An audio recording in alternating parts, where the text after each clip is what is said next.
यो घरमा रेलीमै लक्ष्मीले बास गरुन्, यही घरको सबैले आश गरुन्।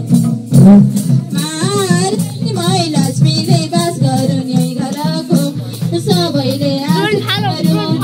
यही घरको सबैले आश गरुन्, यही घरको सबैले आश गरुन्।